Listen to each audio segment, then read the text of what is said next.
So I'm R Snake, and I work for a company called Sec Theory out of Austin, Texas. I run hackers and slackers, and this is Jabra. How's it going, DEFCON? Ridiculous numbers here. Ridiculous numbers. So I'm Jabra. I work for a company called Rapid7. I do a lot of pen testing. I write some Perl. I work with the Backtrack guys. We do, the remote exploit thing. It's all good. So yeah, that's me. Cool. So we decided to do a talk on de-anonymization. We've done a lot of talks on hacking browsers and hacking websites, but we really wanted to kind of change it up a little bit and talk about hacking individuals. Quickly, why this all matters. I mean, we all kind of care about our privacy at some level. We don't want everyone to know about our secret things and our passwords and that kind of thing. But people, I think, oftentimes think that they're very secure, especially in this industry. I've done my due diligence. I'm using a proxy, and therefore I'm secure. So we decided to go after kind of our own to kind of demonstrate that there are quite a few holes in kind of our mantra around our own privacy.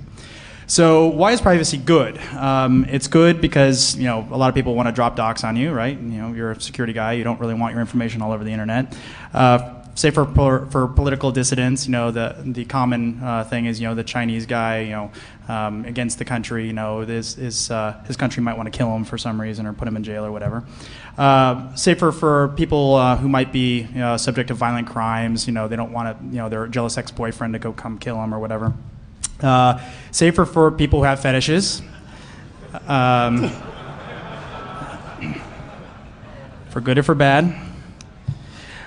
Safer for whistleblowers as well. So I think there's a lot of different reasons why privacy is good, and we all kind of encourage ourselves to try to be private if we're doing anything sensitive. And ultimately increases freedoms. But there's a bunch of reasons it's also bad.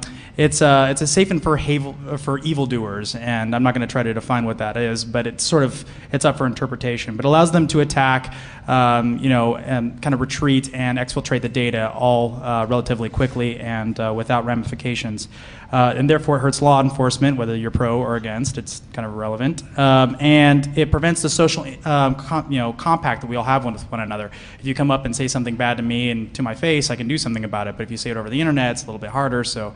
It's harder to enforce that over the internet with privacy. But either way, privacy is broken. And we're here to kind of demonstrate quite a few of those different things because it's too complex. Ultimately, if you can find someone's IP address, I think that's kind of the gold standard. If you know their real IP address, then you can go do something about it. That's sort of the big thing that we want to find about each other. Not that that's particularly difficult. So, but what about if we can do stuff that's even better? So we found quite a few ways to do that. So let's start with a basic anonymization guide, and then we'll break that. All right. So the first thing that you do when you're looking at being anonymous is you look at, okay, what can I do to mask, what I want to do on the internet? So can I use things like a proxy and then just traffic? I'll just send all my traffic through this proxy. So something like Tor is really ideal because you'll have all these proxies communicating, and you're just sending your information into the proxy, and then at the end it just goes out through this end node. So that's pretty cool. You can also do things like clearing your cookies, clearing your session, using NoScript. Really doing the things diligently to protect and mask your identity. You can also use links so no one knows really what you are and where you're coming from. That sort of stuff.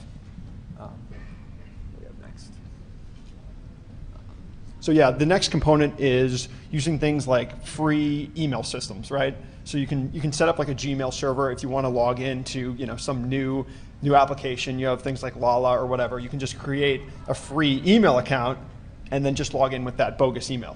They won't be able to track you back to one particular email which you use for all your data, like your corporate email. You just use this other account. So it's a pretty good way to do it, and you're basically you're dividing up all your user accounts so that no one can actually track you back to your corporate account. Fair enough. Okay, so now the client-side certificate stuff, right? So what I did was I looked at taking a client who's connecting back to a server, and they're using like some sort of public key. So this information is stored within your browser, and what happens if you're going and using this with Firefox is you browse to a website and you have your public key within your browser. So the browser says, okay, you want to send your public key. and there's just an OK button. And you click OK, and you think about it, and you're like, wait a minute, what sort of bad thing could have actually occurred? I'm transmitting my public key to a server, and it has nothing to do with the server that I was actually supposed to be sending this information to. So it's like, well, that's kind of bad. So we go on to the next slide. And so what information is actually stored within the public key? Well, there's a whole lot of information about your name, your email, the system that it's running on. So hypothetically, you can tie this back to, okay, I know it's running, in this example, Fedora Core 4 on some EDU or whatever. It's just like an example, right? But if you look at gathering information about the actual target, all you need to do is really grab this public key. So you can use something like TCP dump, and you can put it, and you can just snip that traffic, grab the public key, and I have a screenshot we can show later. It's just like using Wireshark to actually grab this public key, and then you can see the information, just clear text right there with Wireshark. So it's kind of good to be able to actually gather this information, and then if we go to the next slide, what we'll see is, okay, so if you have this information about the client, so we have their email address or their name or some piece of information, a lot of companies will use a common email schema to actually determine how we're going to create this email address. So it's really helpful as an attacker to be able to say, okay, so in traditional phishing, what I would do would be to grab a list of employees and just create my email list. Well, this is sort of the reverse of that. All I need to do is just grab the email address and then just reverse it back to a full name of the individual. So now I know their name, hypothetically I know their handle, and now I can start trying to get into that server because based on the public key, I know when it expires. So all I need to do is just sort of do a brute force attack, and you're much more likely of actually grabbing a shell because you're doing it with all the basis of this knowledge. That's sort of how it follows. So I think a lot of people here have heard of Tor. Yeah? Yeah, a few of you? Have you heard of it? So it's a pretty common way to anonymize yourself. You just kind of bounce through a bunch of proxies. There was a couple guys, minimum a couple guys, who compromised some Tor exit nodes and were logging information as it went out of their network, including 100 embassy passwords. And the reason why 100 is an interesting number is because it's exactly 100. It wasn't 105, wasn't 96, it was exactly 100, which means that there's probably a lot of other information that they didn't give out. In fact, I know there's a lot more. But there were such amazingly good passwords as temp and 123456 and Egypt with a I instead of a Y. Very, very clever.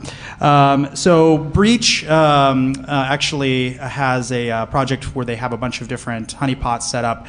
So bad guys will route their traffic through it, and they're kind of tracking all this stuff and saying, okay, well here's what bad guy traffic looks like, and sort of monitoring that kind of information. So ultimately, you got to find a proxy that you trust, which is very difficult because it's not your machine. Remember, it's somebody else's machine, and hopefully it's not linked back to you, so you can't really have any prior knowledge of it, which makes that very difficult. So Jabro worked on some way to create a hacked version of Tor that would actually do all the same stuff that the guys who did the Tor exit node hacking would be able, basically make that whole process a lot easier for everybody. But we just sort of ran out of time. So this is this little image tag here is a very quick way for you to de-anonymize, or at least detect that someone is coming through a Tor node. Because onion routing has its own protocol, or its own TLD rather, if you have a server set up inside the Tor network, you can actually detect them coming through and pinging it, and it's your machine because you put it there. Or you can use this piece of JavaScript to say, yes, you are or aren't on Tor. So it's a very, if you're running JavaScript, it's a very easy way to detect that you're coming from JavaScript space. So yeah, probably a year and a half or 2 years ago or something, I created this thing called Mr. T. It was based off of Ronald's project, Black Dragon, I think it was called. But basically, it's a way to enumerate a bunch of plugins, history, screen resolution, a bunch of kind of the basic components that give you information about your target and allow you to go after them. Not great for de-anonymization, but great for potential for exploitation. You might be able to say, oh, well, if you've got this specific plugin, I know that you're going to be vulnerable to this particular thing, because lots and lots of plugins have major issues with them. So I was looking at utilizing this browser exploitation framework. You guys know about this browser exploitation framework? Yes, no? Yes? All right, cool. So it's a really awesome piece of software, and what it does is it says, okay, anyone who goes to a malicious website that I've actually modified with something like cross-site scripting or my website, I can attach it to this framework, and I can do a lot of cool things once you're attached to this framework.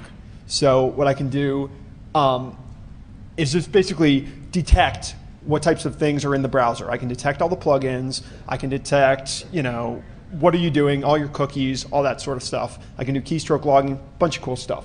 So for this talk, what I did was I said, okay, it's really important to actually be able to improve the quality of this browser exploitation framework, because what we really want to do is really just want to get a shell.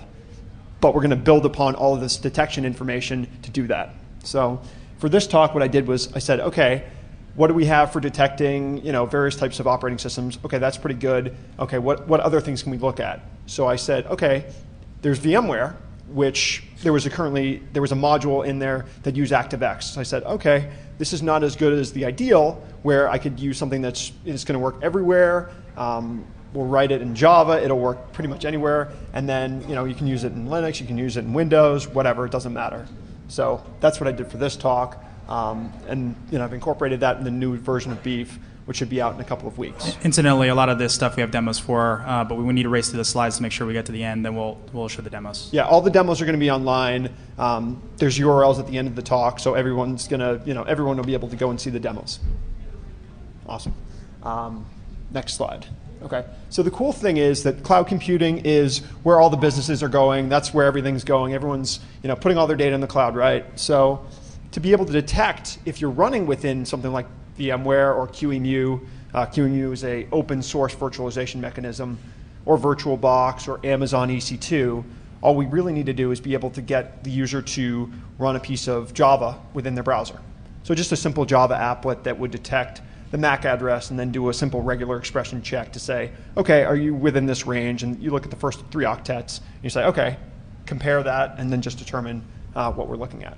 So that's already incorporated. It's pretty good. And we can actually, for Amazon EC2, it's even better. We can say, okay, I know you're in this particular region, so like US East or Europe West. That's pretty nice. What else? So this pretty much works everywhere again. So IE, Firefox, Linux, Windows. I had a couple of issues with Mac, but talk to the Apple guys and they say, yeah, that stuff will work. So awesome. So what we're going to be able to do is we're going to be able to leverage this sort of information in our attacks. So we don't really have any attacks against the virtualization mechanisms, but that stuff will come in time. So the next component that I looked at was actually taking this to the next level and actually getting shells based on this sort of information. So if we can detect that the user has Java within their browser, just like java.enabled and such, all we need to do is just create a self-signed Java applet, self-signed by something like the Microsoft Corporation, and then just run the applet and we get a shell. That's pretty cool. And we'll just customize another one for Linux, the same thing for Mac, and it's pretty nice. So if they're running in Linux with sudo, cache to root privs, great, now we get a root shell. Pretty nice. And if if they don't have Java enabled, we'll just redirect them to browser autopwn, which is the Metasploit exploitation framework. So the next component. So in summary, I did a ton of work on Beef. We have Tor detection. We have the Java ping sweeper that RSnake wrote. And what it is, it's basically determining, based on some really cool AJAX, which you can talk about if you want, determining what are the internal IP addresses for this organization, for this person who went to my page. We'll just do an internal ping sweep on their network to determine, okay, what else can we see? Wouldn't it be able to be great to go to a web page and get a complete pen test? That's what we're going for. So the next component is just looking at increasing and just integrating all this stuff into Beef. So it's really just a full detection engine for your pen tests. And then getting all that information to be transmitted between modules is what we're going to work on next. We also incorporated some of the cool stuff to be able to determine, okay, give me the Alexa top 500 of where this person has been. So now I know, okay, they've been to Google, they've been to Twitter, all that stuff, cross-site request forgery, all that stuff comes into play. So a new version coming out. So there's a bunch of different ways to get internal IP address range or the IP address of the actual box you're on. I'm not going to spend much time on this stuff. A really good one I thought was SCP. WinSCP used to have a vulnerability where you could actually get people to upload files to you, which was interesting. Word, PDF bugs. You'll find this stuff on decloak.net. Interestingly, I went through the about config just kind of hoping I could short circuit a lot of this research and just kind of jump right to the protocol handlers and look at them. It turns out that most protocol handlers that are really interesting don't actually reside in about config, at least not for protocol handler. You'd think it would, but it doesn't. Including ITMS. ITMS is what iTunes uses to communicate. In fact, I've talked a lot with Apple over the last couple of weeks, and Firefox and the IE guys all about this issue. Because who owns this bug? So you come to my webpage, I spawn ITMS protocol. There's a bug in ITMS that allows me to make it visit any page. But forget that for a second, just assume that it worked that way naturally. So I get you to visit my page, but instead of going through the proxy that you set up, you're instead following the proxy settings of Firefox, which are different than that of the base operating system. It doesn't matter what operating system we're talking about, but let's say it's Windows. And then you connect directly to me, so now I've got your real IP address as well as the proxy IP address, as long as I submit some sort of payload in the DNS request. So, and this is already on decloak.net. It's been there for a couple months. I just never posted about it, but if you go check it out, it's already there. So we spent a lot of time talking with the guys, like, whose bug is this? Where does it belong?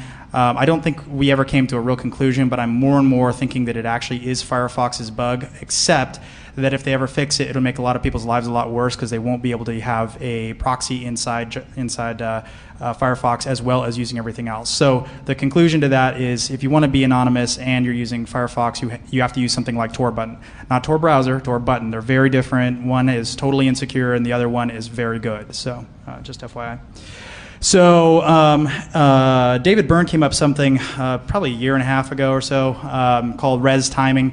So he could basically check how fast something was coming up by instantiating it like 1,000 times. So if you instantiate 1,000 times and it's not there, it's a different time than if it is there, which is great. You can enumerate anything on the file system, but it just takes a long time. So not particularly useful as it stands by itself. I made it less useful by porting it to a non-JavaScript version. But hey, now you don't have to have JavaScript turned on. So then I came up with something called SMB-enum. And I didn't publish it, but here I'll tell you all about it right now. So I told Rich Mogul about this. I'm able to enumerate your hard drive when you visit my website, and here you go. And I gave him a link, and it was telling what he had installed, and he's like, "What the fuck?" And that's right. I mean, it's kind of like you don't expect that to happen. That is definitely a cross-zone boundary thing that's vulnerable in IE in multiple ways, both with res timing and SMB. Also included in beef. Also included in beef, sorry. And I'll show you what that looks like in a second. But usernames and computer names are really what we're after. We don't, IP address is great, but what if I can get you? I want to know who you are. Maybe there's like 20 users on that box. I want to know who you are. But more importantly, it's easier to track you down. If your name's Bob Smith, it's a little harder, but you know what I mean. It's, how many Robert Hansons are there in the security world? Like 2 or 3, it makes it a lot easier. So one example in IE, if you can get someone to cut and paste this URL, it'll actually drop the username and the full path of where their user directory is, or computer name and full path of where their user directory is. I obfuscated a little bit, uppercase, lowercase kind of thing. So basically, you send them a broken link in an email. You say, hey, can you please click on this or whatever. They can't click on it because it's a broken link, but they'll cut and paste it into IE, and boom, you got all that information. Works pretty well. SMB, again, a different way to do SMB. Inside of an iframe, you have something as simple as file : / / and then // and then some IP address, which is the location of where your SMB server is sitting on the other side, as long as you got Windows networking working. I was told that about 50% of networks don't have the ability to have outbound SMB through, outside the corporate firewall, whatever. But 50% is still pretty good, which means I can actually get all of your information. And when I do mean all, I mean all. Computer name, your name, what service pack you have, all kinds of crazy stuff. So as long as you got something sitting there watching the wire, you can actually get all kinds of crazy information from that payload. So SMB-enum is great, but it's pretty fast. I mean, you can probably enumerate it, I don't know, probably several hundred things in a second, or a couple of seconds. It's pretty fast. So how it works is it basically does a file : /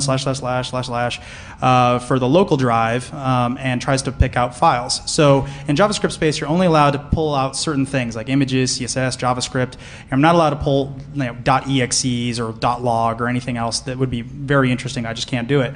But with this information, I can actually narrow down what you do have, and then combining this with res colon, now I can actually pull out this very specific granular thing you've got, and not just kind of the big picture of what your drive looks like. So you use SMB first, res timing for the granularity, and then you start owning them based off what you actually know.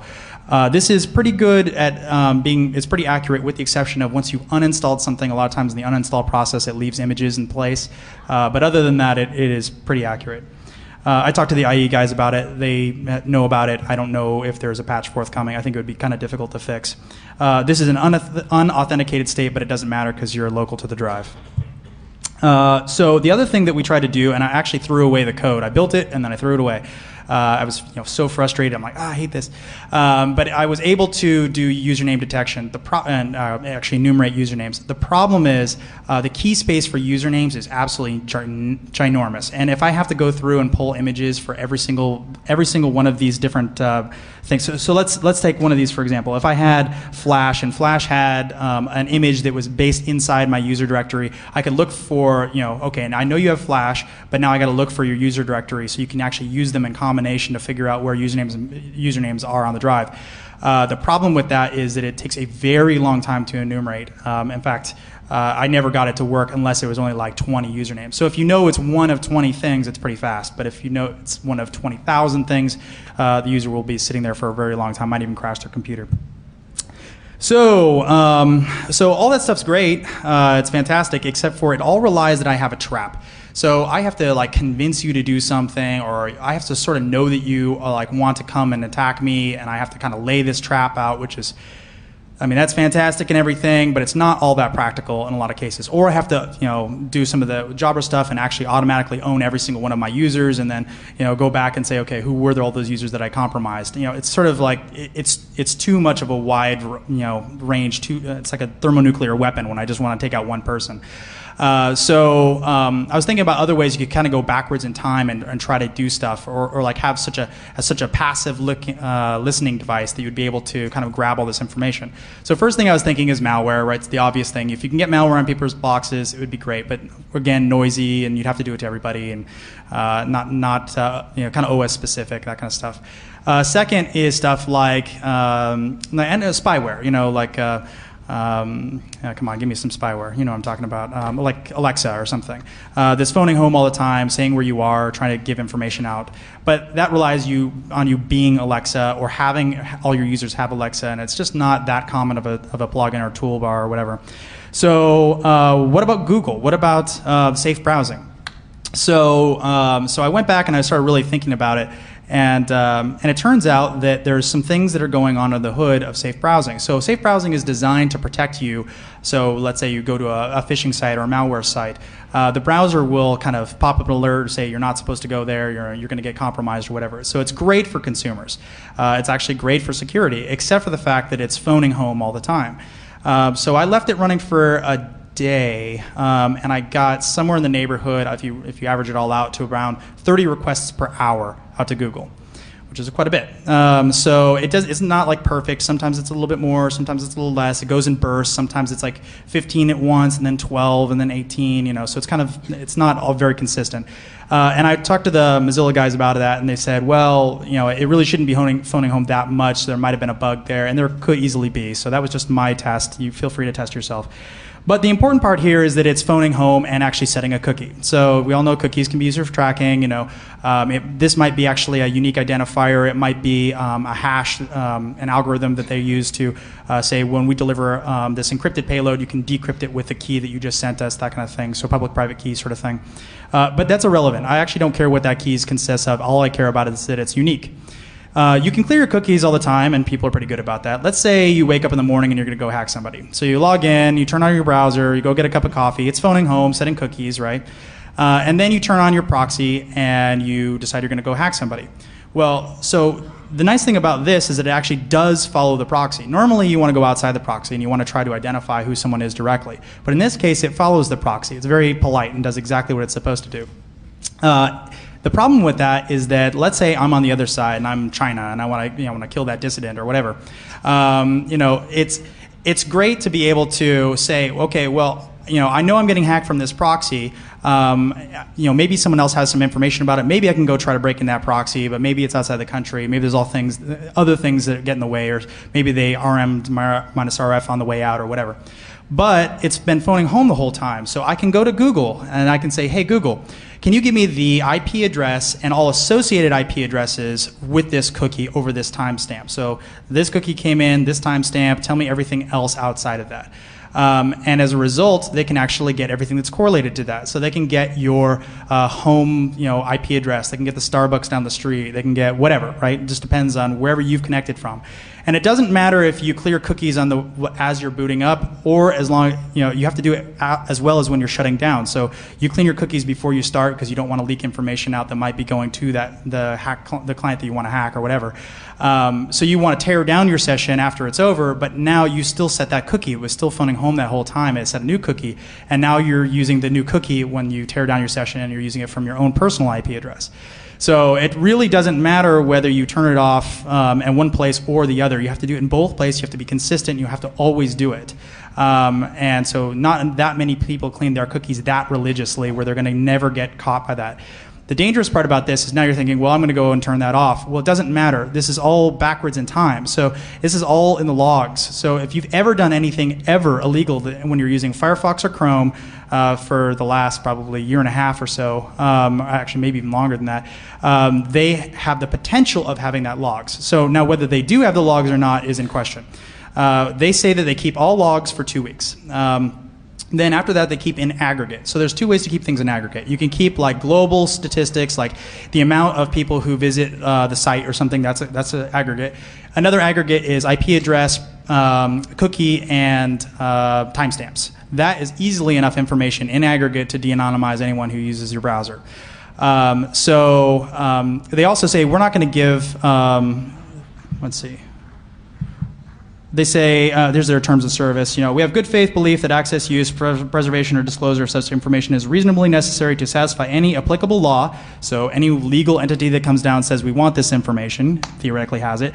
Regulation, legal process, or enforceable government request. Enforce applicable terms of service, including investigation of potential violations thereof, detect prevalent or otherwise address fraud, security or technical issues, or protect against harm to the rights, property, or safety of Google, its users, or the public.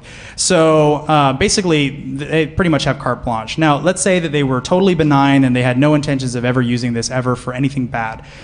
It kind of doesn't matter. So let's say the FBI comes down within that first 2 week period, and let's say they are getting rid of everything. Let's say they're really trying to do a good job.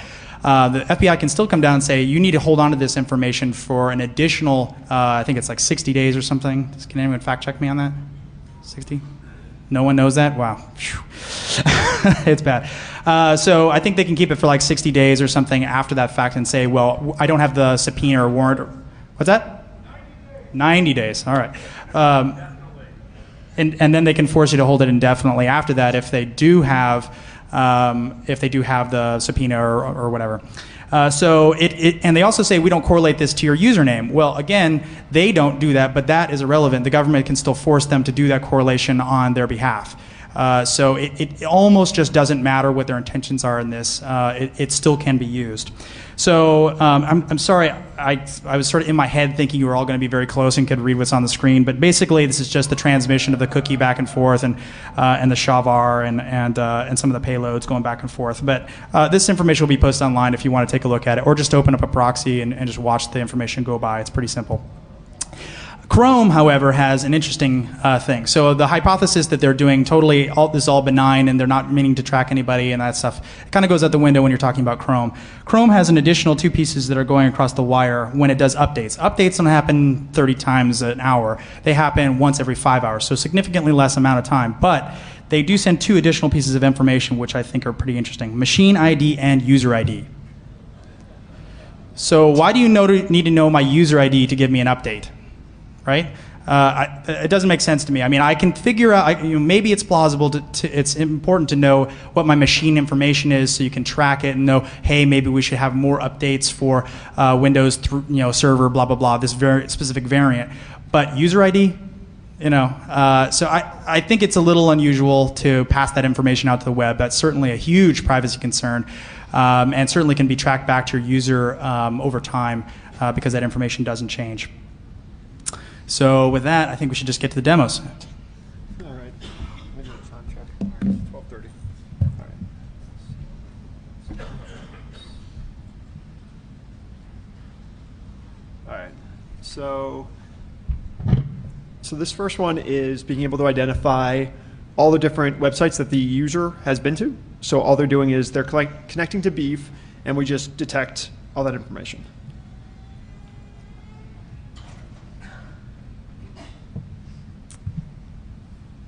So this is the new version of Beef, and it's just the visited URL. So as you'll see here, we have the Alexa Top 500, and all we need to do is just click send, and then you get the information. Now the new version of Beef is really awesome because it has this new improved logging functionality. So the older versions didn't really have this, and now all the information is just right there. And all you get is the information. These are the pages they've been to. You don't get any junk where they've been to, they haven't been to this website. They just get the good stuff. So that was using the CSS history hack that you're all probably familiar with. Using the view, if a color of a link is changed based off of whether you've been there or not, you can detect that in JavaScript space. You don't have to use JavaScript, but Beef heavily uses JavaScript. All right. So this one is just detecting the plugins within the browser.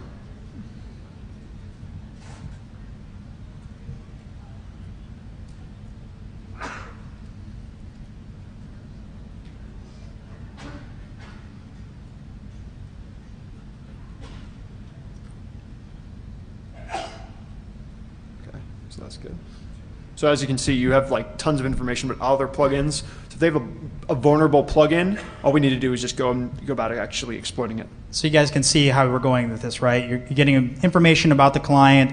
You're going after them based on that specific piece of information instead of just dumping a bunch of stuff, which is going to cause a lot of pop-ups. The problem with hacking browsers is there's a lot of warnings through every single one of those steps. So the more you can sort of reduce that, the more likely it is that you're going to get a shell on the box or compromise their network or whatever you're trying to do without causing that user to be aware of that happening. And that's what we're all about. We're all about getting shells. So let's do that. So this is the virtualization detection mechanism. The older version had the detection of VMware, but this actual version actually detects QEMU, VirtualBox, Amazon EC2. So this demonstration is just Amazon, or this is actually VMware.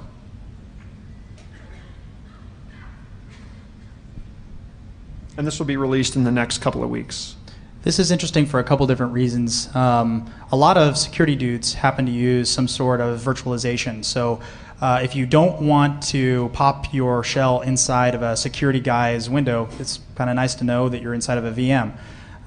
It could also be interesting to know where geographically they are, or maybe they're using, it's a virtual host, but it's a bad one, or maybe the network isn't well secured, so once you're on a virtual box, it's essentially shared hosting, and you can start attacking the network, all kinds of stuff. Okay, so the next one is using browser autopwn. So I couldn't actually get the newest version of browser autopwn to work because I didn't have a VMware system to actually exploit. So I just used Netcat on Backtrack 4. So it's pretty good. All we're going to do is we're just going to inject an iframe and just redirect them to this page. So what we'll see here is just modifying the configuration information. I've already included the RC file, as you guys will see up there. But this is just redirecting them to a Netcat session, just listening. So obviously, if you're going to do browser exploitation, all you would do would just be, have your Metasploit system listening, and then just send your exploits. So there we can see the client connected. They sent their information to Netcat. Game over.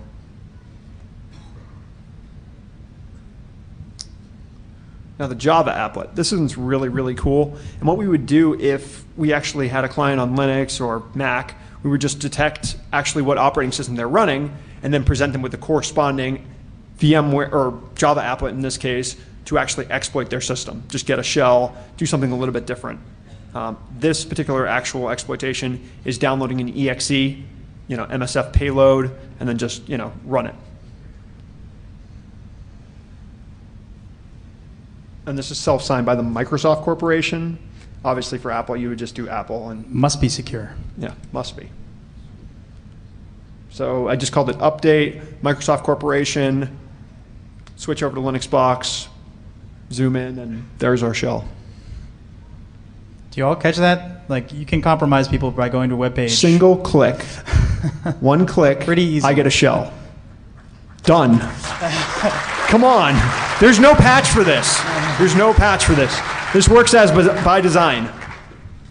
That violated Amazon's one-click patent. Okay, now the SMB enum stuff. Thank you. All right. Thank you. I can actually see you guys now.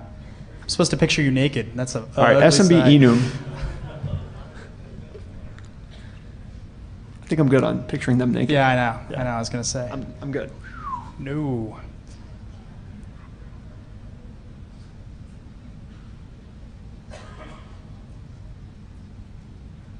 So bingo, we got all the software that's installed in this box.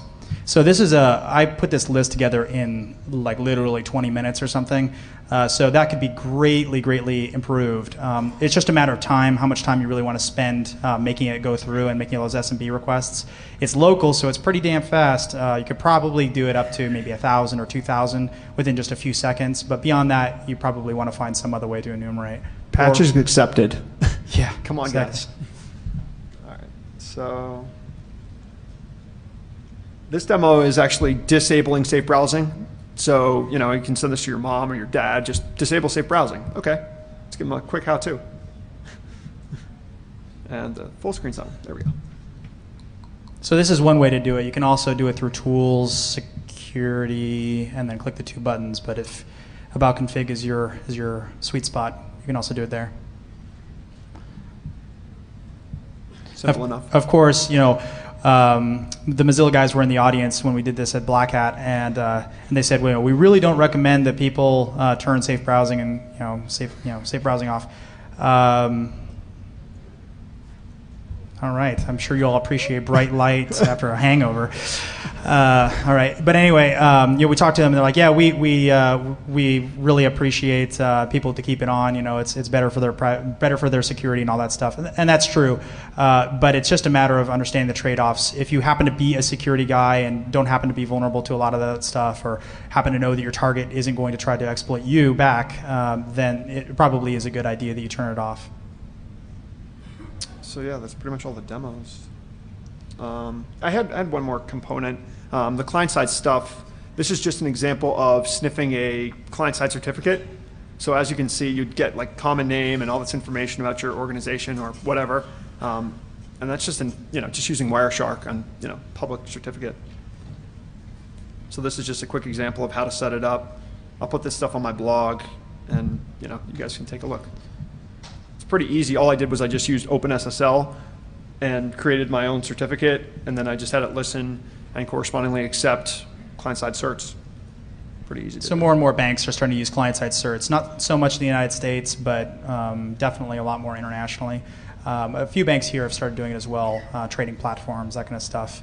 It's kind of more common, like for smaller companies who want to protect themselves without kind of a lot of the hassles of like tokens, like actual hardware tokens, that kind of stuff. So we actually are going to be in room 106 for Q&A if you guys have any questions. But I appreciate you all coming out. Hold on, let's just show them where they can get like the slides and such. Okay, so he's going to put the slides up if you want to write it down. Otherwise, just meet us in room 106. They're right here. All the slides are going to be here. And thank you very much, guys. Thank you.